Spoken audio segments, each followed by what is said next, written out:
107. Last night was Halloween, but even more scary. Today is the day after Halloween. People waking up with the cruel reality that Halloween fell on a weekday, a work day, a school day. Sleepy, grumpy children who stayed up late, eating candy, and parents tired from walking their children around the neighborhood last night and also eating candy. You know you did. Sure, Halloween is fun, but today will seem like the longest day of the year. This message brought to you by people who believe trick-or-treating should always be the Saturday prior to Halloween unless it falls on a weekend. Breaking the news that's already broken. It's time for Prospector's Briefs on Rock 107. Daylight saving time ends at 2 a.m. on Sunday morning. Yep, it's that time of year again when Flavor Flav collapses from exhaustion by Sunday afternoon. Dropbox is cutting 20% of its staff. The company ran out of storage space and refused to pay for an upgrade. Parents might want to pull Jolly Ranchers and candy corn from their kids' Halloween stash because they could be a choking hazard. And after the Yankees' Game 5 performance, nobody wants to see any more choking. Prospector ruins everything, even the news. Tune in Monday for Prospector's Briefs on Rock 107. Live lightning crashes. Northeast PA's classic rock is Rock 107. Good morning. I'm Prospector, and it's time to spend a little time getting to know each other. We'll start with the ladies on Rock 107. And now it's time for another episode of 1 Minute Inside a Woman's Head. Halloween is on a weeknight this year. That's so strange. I guess I'll be able to watch Dancing with the Stars on Disney+. Ah, wait. Trick-or-treaters will be coming. Can I DVD a stream? Oh, well. Maybe there'll be some hot dads with the trick-or-treaters. Why do the dads have to stand so far back? It's so hard to see the ring fingers at that distance. I could say, come closer, I don't bite. But that sounds kind of trampy. Remember last year when those teenage boys came to the door dressed as famous YouTubers? Yeah, not a lot of work went into those costumes. But hey, they did tell me I was kinda hot. Wait, why did they have to say kinda hot? And that was another episode of 1 Minute Inside a Woman's Head. If you hear that and you're thinking, well, there it is. There's Rock 107's Prospector. He's some kind of male chauvinist pig. Hold on. That's not who I am. In fact, I'll prove it. I'll make fun of the men after the break. It's the Prospector Show on Rock 107. Good morning. Just before the commercials, we spent a whole minute inside a woman's head. Now it's time for the male perspective, but a man's attention span is much shorter. And now it's time for another episode of A Few Seconds Inside a Man's Head. She makes me watch the game in the basement so she can watch Dancing with the Stars on the big TV upstairs. Oh, wait. She'll get stuck dealing with the trick-or-treaters this year. And that was another episode of A Few Seconds Inside a Man's Head. It's time for another Prospector prank call on Rock 107. Good morning. I'm Rock 107's Prospector, and I got a message on Facebook from Joe. Said, hey, Prospector, my family and I own a funeral home. Please don't say my name. Oh, I guess I just won't say your last name, Joe. I was wondering if you could prank call one of my employees. I think it would be cool if you could call and ask if they can guarantee you're going to get the casket that you ordered, and I'll do whatever you need to help you set it up. So I reached out to him. We set up a fake order, so it's already in the system, and I called the funeral home to prank whoever answered the call. It's another Prospector prank call on Rock 107. More funeral home. This is Mona. Mona, hi. My name's Rick, and I called yesterday. I spoke with Joe. Okay. We made a deal to purchase my casket and the full funeral arrangement with you guys. Mm-hmm. If you see, I don't know if you see an order for Rick Logan there. I bought the Fleetwood mahogany. And, I just got to thinking about this. For the casket, when it's all said and done, how do you guys guarantee that I even know I got that one? I mean, I could have bought the nicest one and then end up in something far less. And the people at my funeral, they're not going to have any idea. How do I know that I'm going to end up in the Fleetwood one? Well, if you like, we can have someone else validate that for you. How do I know, like, if they're alive right now, how do I know they're going to be alive then? But I do have an idea if you'd be open to it. Okay, what's your idea? If you have a model already in, I'd like to come down there and just inscribe it. Like, just I wouldn't say use a chisel, but maybe like a drill or something and inscribe it. I personalize my casket so I know that's the one I'm going to be in. I'll have my signature on it or something.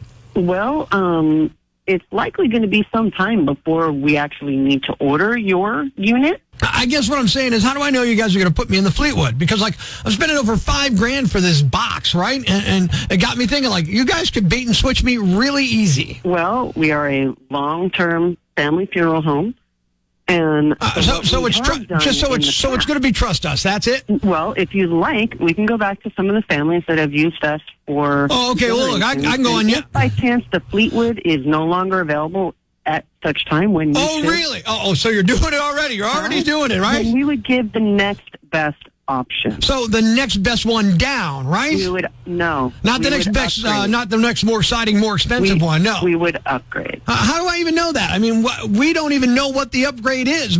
My family's not going to go, oh yeah, he went from the Fleetwood to the Escalade. I mean, it really sounds a bit shady. Shady? No. Yeah, this casket's nowhere to be found until I'm long gone, and you got the money, and then what? Listen. This is just ridiculous. I've been doing this for years. The family's been doing this for decades. All right, how about this? Do you have the model there right now? Yes. All right, I'll buy the floor model, and I can go behind it. I can carve my name into it. That way, my family knows it's my model. I'm getting the one that I paid for, okay? Can you imagine what would happen if someone saw this on the casket? So what? My signature? Saw this carving. If you're carving the back of the casket, that's just going to kill our business. That's funny. I get it. That's funny. So this is all a big joke, right? It's a funeral funhouse? Is that what it is? Like, is this a prank call? You called me. Is this a prank call? Maybe it is. What if it is? If it is, I would be sincerely relieved. Mona, all right, it is. It's a joke.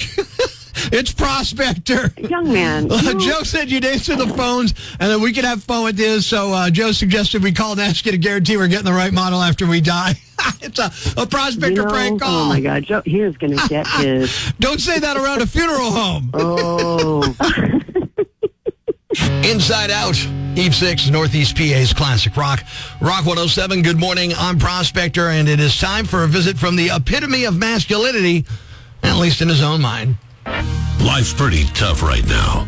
There's plenty of bad news, but it's not all bad. It's time for the brighter side of Prospector on Rock 107. A 1-year-old dog in Canada named Phoenix has been nursing a stray kitten that showed up in her owner's backyard last month. She's never been pregnant, but started producing milk. The owner says it's an example of how nature is so amazing. The story went viral on Halloween because the kitten's name is Snickers. Thanks. We needed that. The brighter side of Prospector on Rock 107. Hey, Mr. Manley here with lesson number 624 in How to Be Manly. I'm sure you're on the edge of your seat wondering how I celebrated Halloween. Well, in the past, I always stocked up plenty of candy for neighborhood kids while I dressed as Dracula and tried to scare them. But the other day, I received an invite to a Halloween party. The theme, men dress up as their favorite president, women dress up as their favorite first lady, or come as a couple as if they were trying to tie into Election Day. Well, of course, I'd have to be John F. Kennedy, since we look so similar. So off to the costume store I went, where the saleswoman had a striking resemblance to Marilyn Monroe. I'm talking top to bottom. She said, "Hi, my name's Jackie. I guess you can tell by my name tag." I said, "Yeah, you can't miss them. I mean, it." I told her I'd been invited to a costume party and I'd like to go as John F. Kennedy. She said, "Oh, you're going to that party? You're the third one today. I just sold costumes to Ronald and Nancy Reagan and Jerry and Betty Ford. Boy, I wish I could go to that party." I said, "Well, my Monster Mash dance card is not yet full. How about you coming as Jackie O?" She said, "That's perfect because my name's Jackie." I'm like, "Yeah, I know. That's what made you my first choice." Also thinking of your natural attributes. As Jackie O and I entered the party, it was amazing to be brushing shoulders with America's finest. There was Bill and Hillary, with Monica at Bill's ankle. The Fords, with Betty enjoying a cocktail. And J. Edgar Hoover, who was never president, but historically noteworthy nonetheless. Hoover was wearing nothing but a slip. As we imbibed a bit, I asked Jackie, what attracts you to Halloween since you work at a costume shop? She said, "I've always loved costumes. It allows you to be anything you want. For example, one day a policewoman, one day a waitress, maybe another day a nurse." After hearing this, I knew I could satisfy all Jackie's costume fantasies and do so in a manly manner. If you ever find yourself in a similar situation, follow along in your manly manual, page number 624, and repeat after me. Number 1, policewoman, let me complete your costume, because I got a nightstick for you right here. Number 2, tonight you can dress up as a waitress, I'll dress up as a waiter, and we can both serve each other up. Number 3, boy howdy, with you in a nurse's outfit, do I have vital signs for you to check out. Shortly after, as Jackie hits you so hard in your Onassis that takes out your nightstick, as you wait until an actual nurse shows up to check your vital signs, you'll realize just what kind of man you really are. Until next time, this is Mr. Manly saying be manly and good day.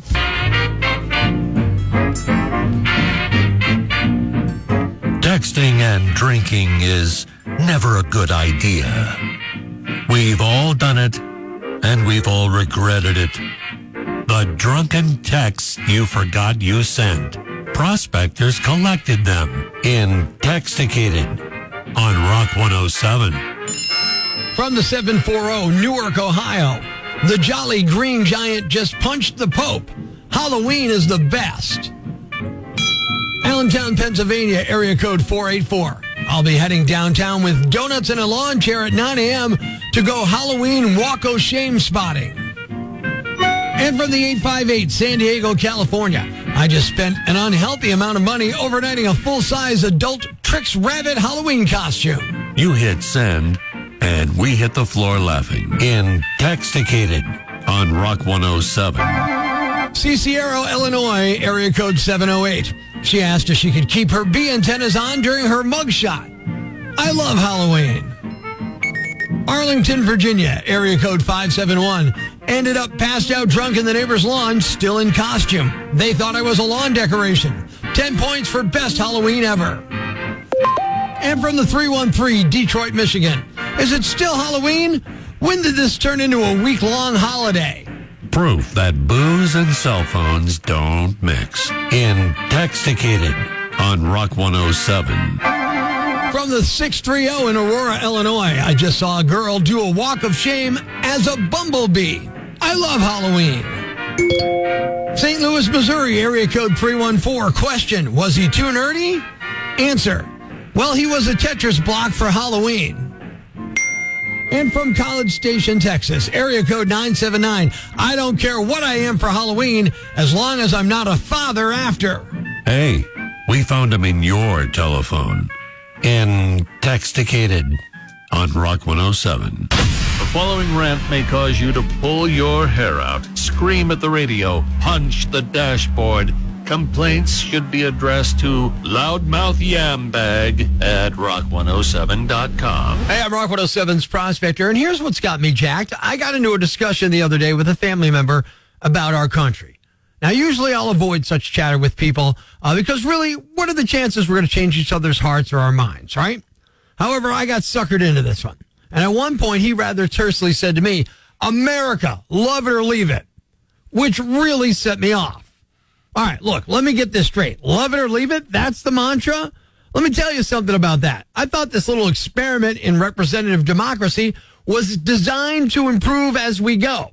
Yeah, America, love it or leave it. Sure, if it were perfect, but as great as this country is, and it is plenty great, it's not perfect. There's room for improvement. But this lummox wants to rock in right here? Look, I never understood the love it or leave it attitude. I mean, I love myself, but I recognize my failings and I work on trying to fix them. So why not America, too? I mean, if you got a sick kid, you love him to death, right? But you don't just throw your hands up and say, can't help the little tyke because, love it or leave it, right? No, you take them to the doctor. You try to find a cure. You do everything in your power to make them better. That is what love is. Wanting to fix something that we think is wrong doesn't mean we don't love something. It means we do love it, but we want it to be better. And guess what? America's the same darn way. We didn't just build this country and say, well, that's it, folks. We're done here. No, we set up a system with checks and balances. We even said, you know what?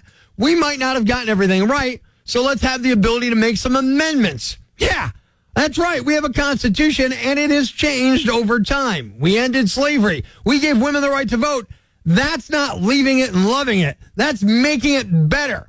So when someone comes at me with this love it or leave it nonsense, I say, hold on a second, buddy. I love this country, but I also want to make it better. And that's not just my right. It's all of our duty. And isn't that the American way? I mean, whether you agree with me about what needs to be fixed or you want to change everything, I think's fine. Neither one of us loves the place less if we try to make it better. So don't tell me to love it or leave it. Tell me to love it and live it, and let's work our backsides off to make it even better. That's what this country's all about. I'm Prospector. I'm for the people. Who's with me? I gotta go crazy, man! Ever see the crazy guy screaming at the wall outside the Times building? Where does this rage come from, my son? Tweet us with hashtag I found Prospector, and we'll come and get him. Prospector, mornings on Rock 107. Ladies and gentlemen, grab the kids, call your neighbors, and gather around the radio. It's now time to announce the winner of Prospector's Yam Bag of the Week, as decided by you at rock107.com. We uncover the most baffling, ridiculous, pathetic, cockeyed, laughable, preposterous blunders in the world of misdeeds. Nominee number 1. You really can't talk your way out of something like this. An idiot in Milwaukee drove drunk on Monday night and got on the highway going in the wrong direction. Luckily, cops caught him right away and no one was hurt because he happened to pass a very high-profile vehicle. Right after he got on the highway, he passed the vice president's motorcade. There's footage of his car driving slowly on the left shoulder as her motorcade zips by. Of course, she had a police escort and 2 cop cars immediately pulled him over. One report said he came within inches of causing a crash. Police report says the 55-year-old driver seemed extremely surprised when cops told him he almost hit the vice president's car. He didn't realize he was going the wrong direction and didn't even remember getting on the highway. He stated he had no intention of harming the vice president or anybody related to her campaign.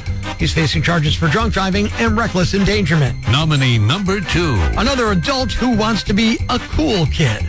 A Kentucky high school principal has been charged after police say they received video of him holding a beer bong for 2 underage students at a New Year's Eve party. 50-year-old Anthony Procriano can be seen holding a beer bong as 2 students drink from it. The students are between the ages of 16 and 17. Police said the parents of the 2 students were contacted. Procriano is now charged with 2 counts of aiding or assisting in serving minors alcohol. A school spokesperson says it's a personal matter. We're cooperating with police, and the assistant principal has been named interim principal at this time. Nominee number 3. You don't often think of Hot Pockets as dangerous weapons other than them burning the roof of your mouth, but that didn't stop this man. Police in Boston area are looking for a guy who went to a quarter market earlier this month, grabbed a Hot Pocket from the fridge, then hurled it at the clerk. The guy apparently got upset because the clerk asked to see his ID before selling him a tobacco product. Another customer witnessed the Hot Pocket assault and told the assailant to chill out. Then they started fighting, and the Hot Pocket guy pulled out a pocket knife and threatened the other customer with it. They were able to get the bad guy out of the store, lock the doors, and call police. No one was injured by the Hot Pocket or the pocket knife. As far as I know, the guy is still on the run. Nominee number 4. This is pretty rude behavior for a Canadian. A 43-year-old golfer in British Columbia got arrested for smashing his driver over another guy's head. It happened at the Burnaby Mountain Golf Course near Vancouver on October 12th. Somehow the videos just came out. It sounds like the victim or someone with him hit into the group in front of them. You can hear the victim say it was a mistake, but the guy immediately cracks him with the driver so hard the club head snaps off. The guy he hit went down and started rolling around on the ground, holding his head, but luckily wasn't seriously hurt. His friends freaked out but didn't retaliate.